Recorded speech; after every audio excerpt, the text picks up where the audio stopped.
There are a lot of franchises where every movie is the same thing again. Jurassic, some of the Star Wars movies, I'm looking at you, JJ, and even one close to my heart, Die Hard. Writers struggle to tell a story based on a first film that was successful off its own unique storyline. It's hard to pull more plot out of your ass. It'd be like if you got unlimited money and resources to produce an album, but every song had to sample Drake's Meet Your Padre. Pay my respects to your padre, mi amor.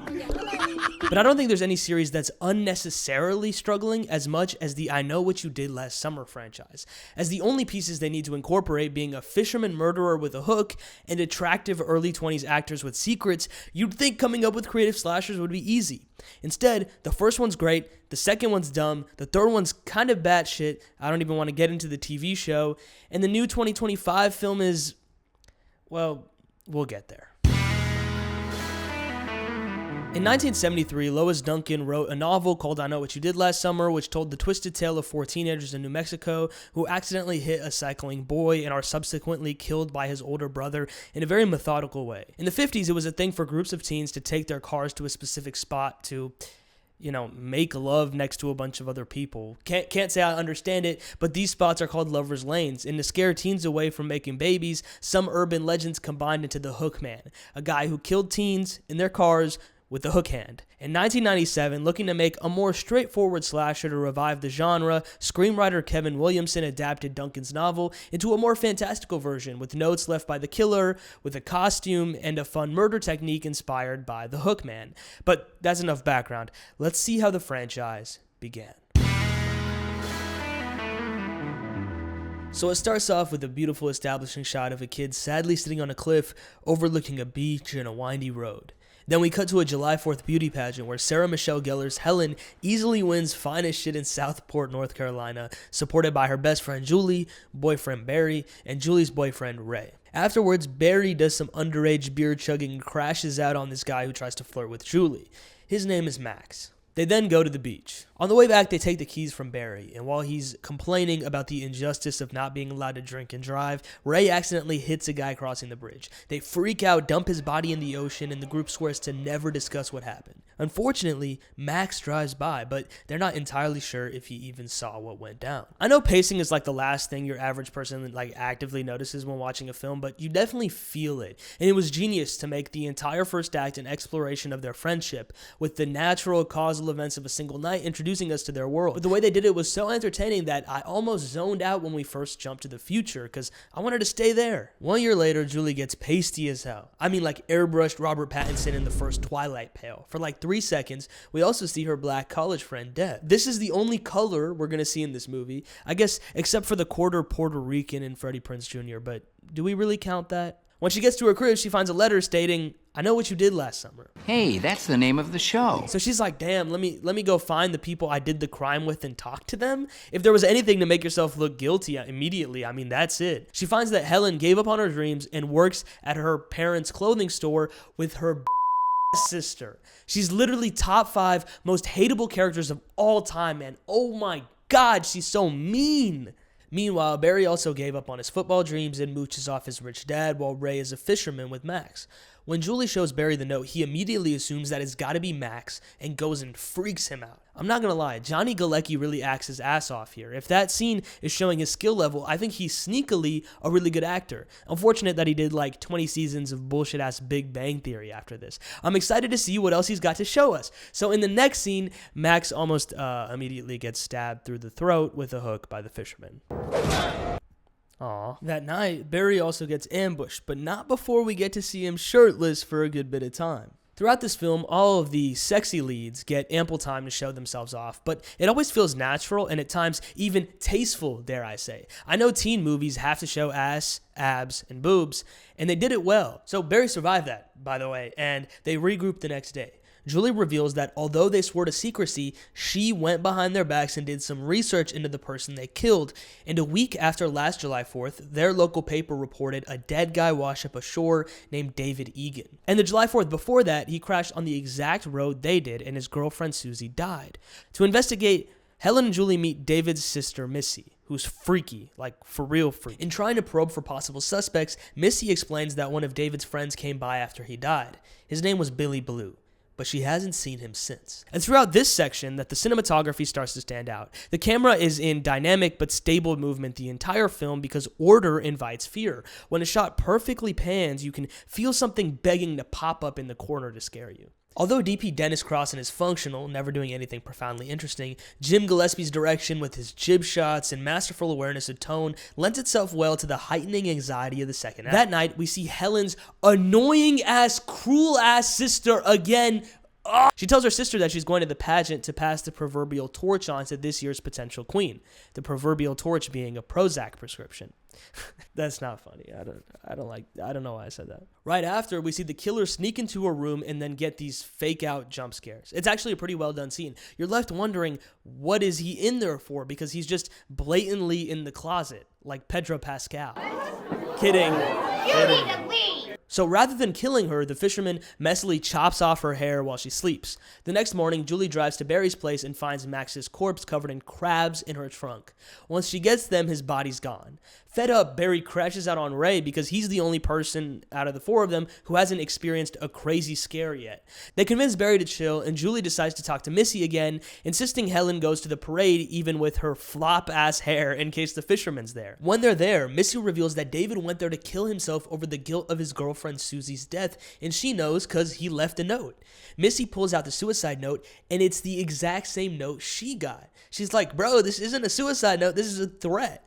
That means that whoever is hunting them must have also killed David, but they hit David. How could he have been killed twice? At the beauty pageant, Helen sees Barry's Fred-looking ass, Barry Allen-looking ass finally get shivved, but the cop gaslights her when the body disappears, much like Max's body in Julie's trunk. Assuming she's hallucinating off filler sickness or something, the cop escorts her home, and the fisherman baits him out, killing him in a vicious way. Helen then runs to her family store, where her sister takes forever to open the door because she's such a dick to everybody. Fortunately, the fisherman kills Helen's sister when he can't get to her, but unfortunately, the fisherman does get her right after. That's probably the best sequence in the film. She tries her hardest to run, but it's futile. To quote a really good review on Letterboxd for this movie, Helen is a Neverland mermaid captured by Captain Hook. Helen and Barry are definitely the more interesting couple compared to the wallowing and mopey Julie and Ray, but alas. Meanwhile, Julie puts two and two together and assumes that the late Susie's father is somehow connected to the incident.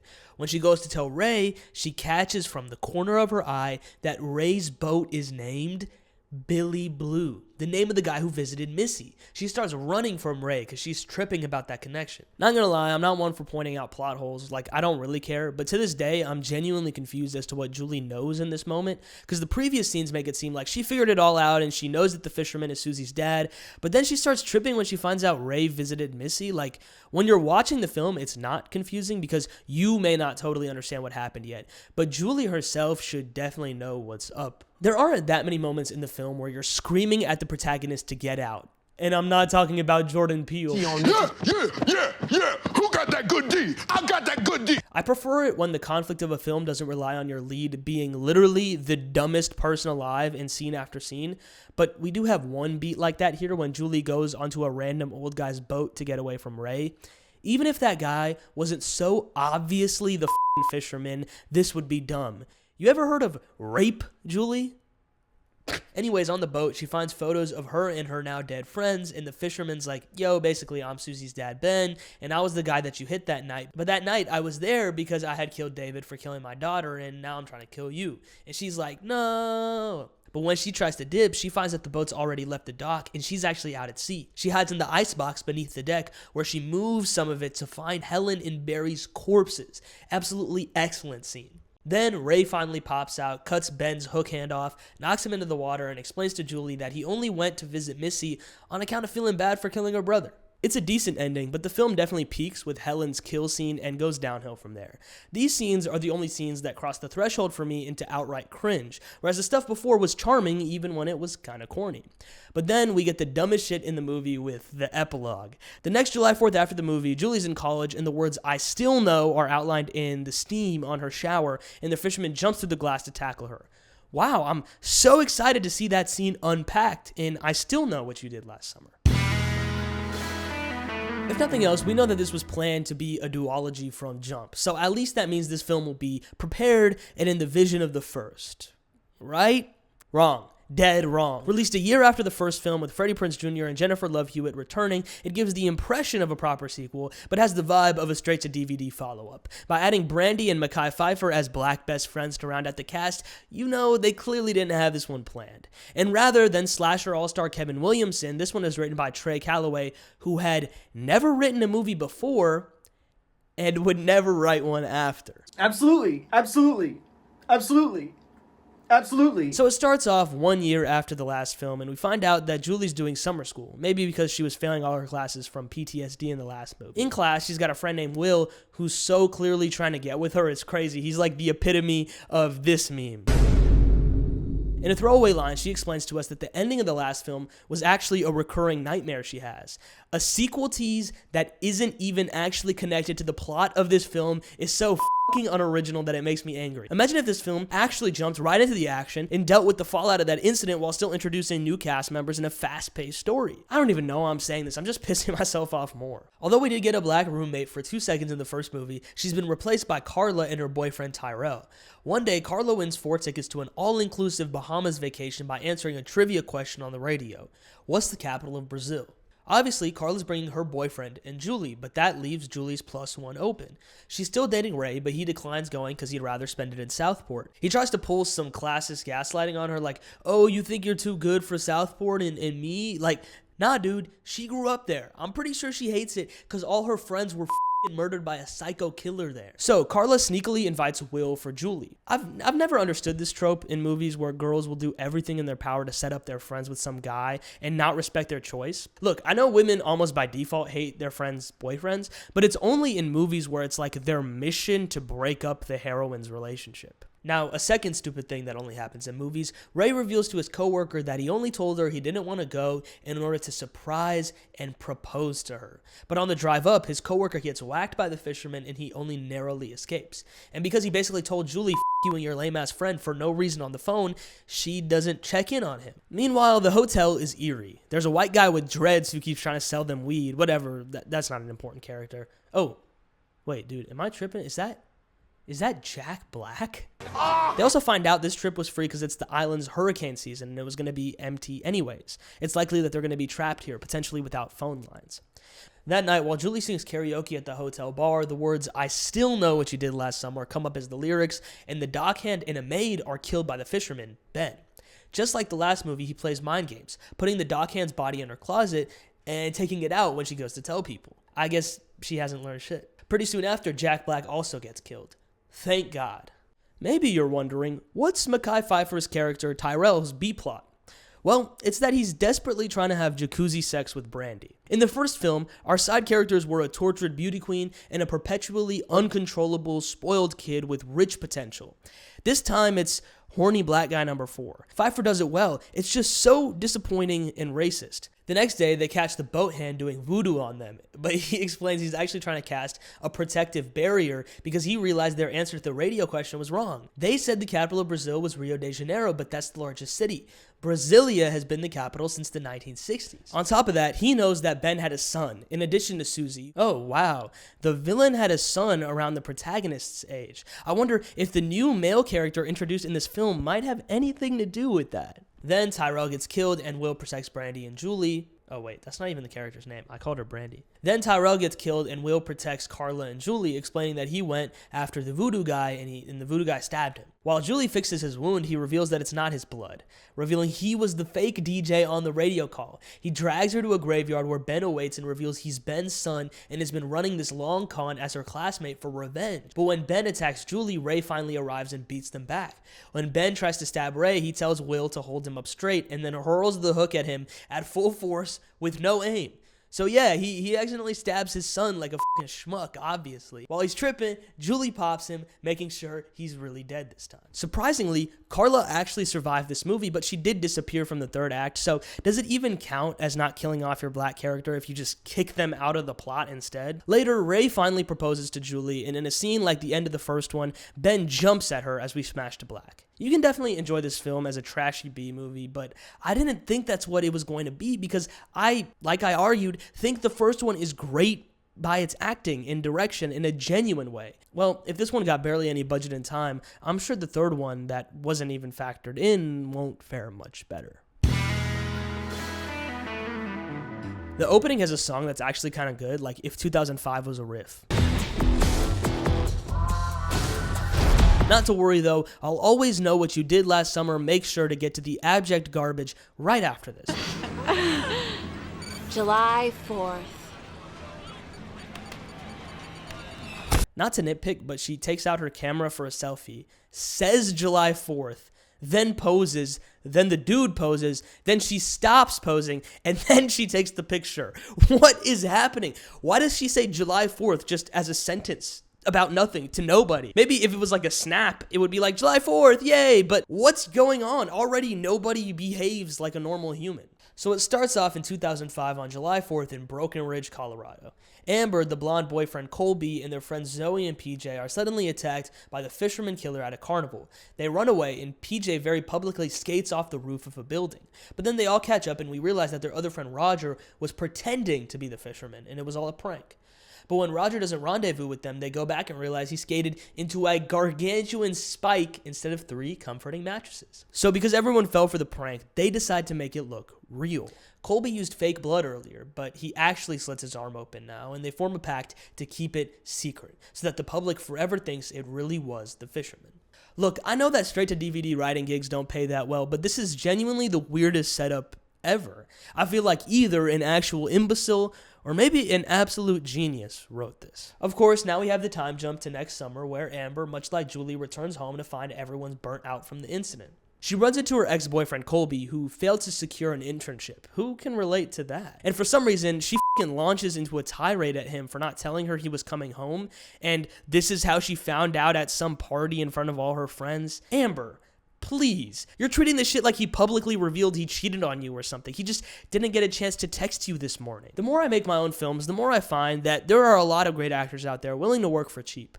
The reason why acting is always so bad in these low-budget movies is limited time to get coverage for each scene, but more importantly, because they almost always prioritize looks over skill. Later that night, Amber awakens to 50 text messages reading, "I know what you did last summer."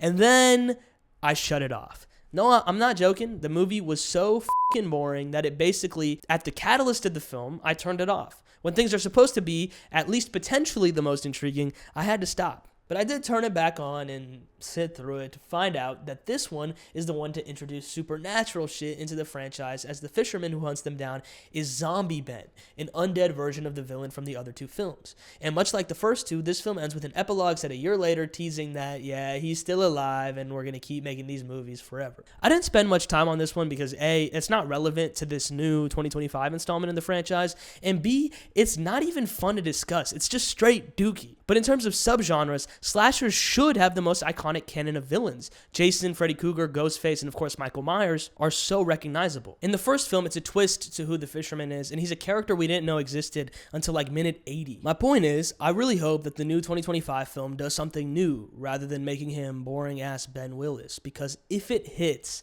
the fisherman can take his rightful place in the pantheon.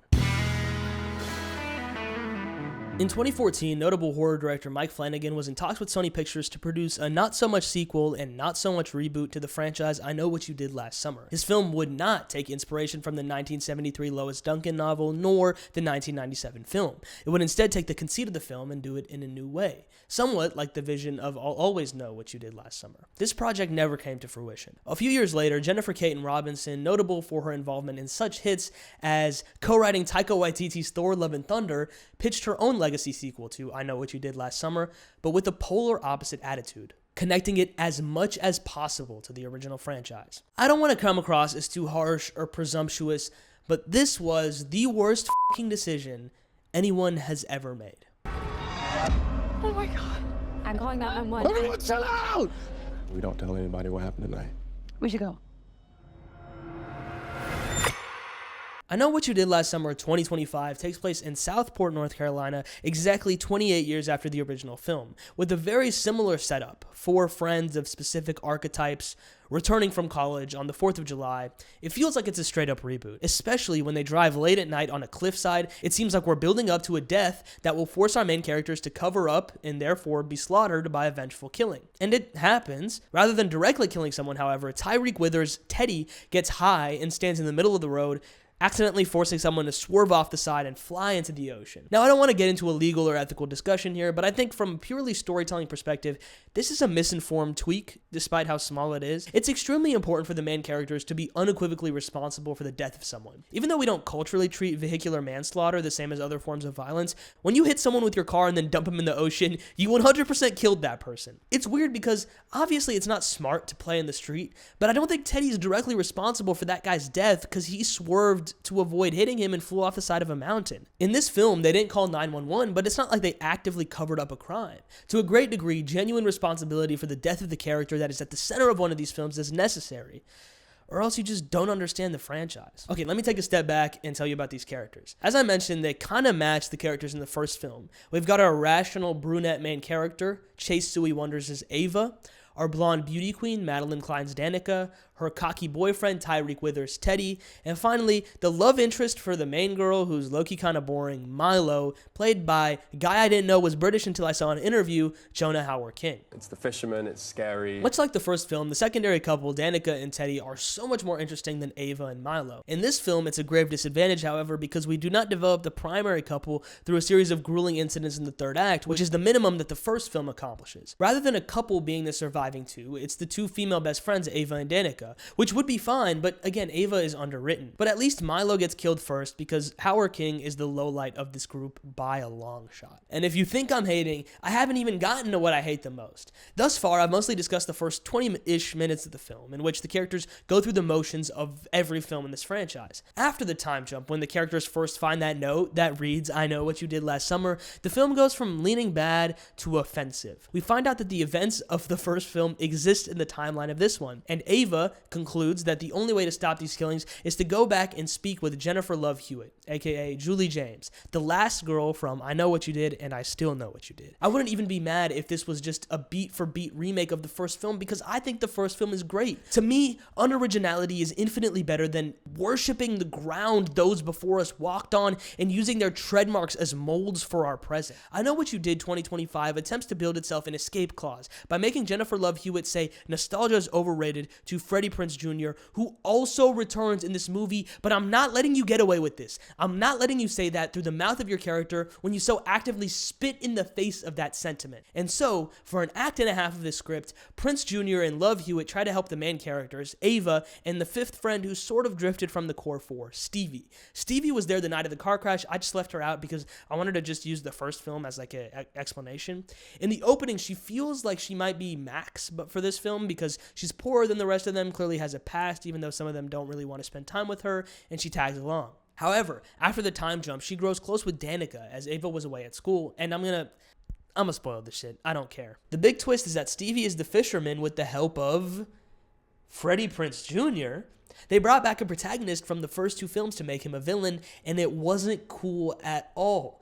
A baby-faced hero was brought back as a grizzled old mentor, still tortured by the pain he endured, furiously seeking to make someone else feel it too, and it's fucking lame. It's funny, I think it was an accident. I think it just so happened that Freddie Prinze Jr.'s Ray was the poorer character in the original film. But the way this story unfolded is accidentally so shitty. Ray explains that one of his reasons for turning evil and helping Stevie pull off these vengeful murders was that he was driven mad by real estate brokers who wanted to scrub the town of its past, rinse the 97 murders from the memory of everyone who lived there to make it investor friendly. And therefore, all of our main characters, aside from Stevie, who need I remind you, is also fucking evil, are part of this wave of gentrifiers in Southport. Writer-director Robinson chooses to make the film a classic white feminist capitalist girl boss story.